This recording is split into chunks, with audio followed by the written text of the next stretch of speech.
as our strawberry harvest continues into its third week, we're now reaching the peak of its yield, I think, and we are very pleased to be able to say that we are providing our own strawberries tomorrow for a celebration, our father's birthday. We're having strawberry cream teas and with our own strawberries, which is magnificent.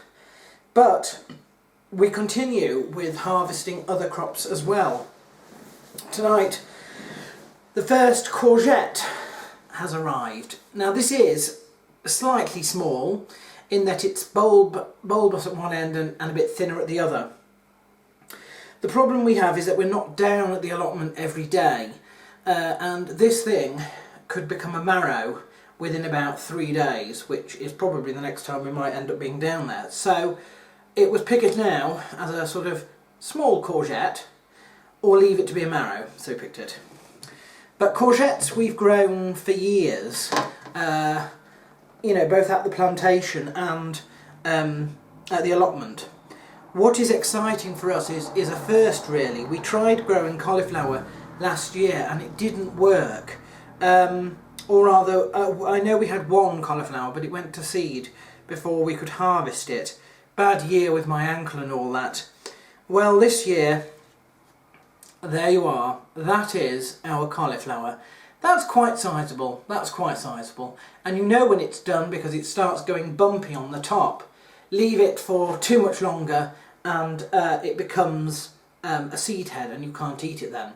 Now, if you look, your eyes do not deceive you as to the colour.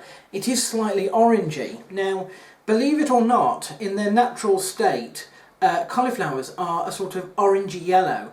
They're not a white colour. It's the sun. The sun changes their colour from white to orange as they grow. And what you tend to find happening with cauliflowers that you might, you know, buy in a shop or whatever, assuming that they haven't been grown hydroponically, of course, assuming they have been grown in a field, what tends to happen is that as the cauliflower is forming and the top, and it's white when it first comes up, people tend to break the leaves. There are big leaves that come round, you know, huge, and they break them to cover the actual head. And what happens is they grow and they remain white because they haven't had exposure to the sun. Tastes the same at this point, but you don't want to wait until it starts actually sort of flowering on top. This I'm going to boil for maybe, you know, 5 or 10 minutes. I like it al dente, and I might put a sauce with it and have it as a cauliflower cheese.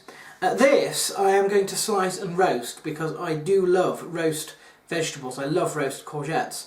So, you know, that is my starter for tonight, to sort of go along with the chicken supreme microwave meal that I have. But I thought it was quite important to show you these things because, you know, it's okay taking pictures, and I do take photos, I do host them on Facebook, but there's nothing like being able to actually see it, you know, and to be able to talk about it. And, you know, this is what we do it for. This is why we grow things, and you can see that its roots are still attached to it, really. But yes, I'm very, very pleased with this indeed.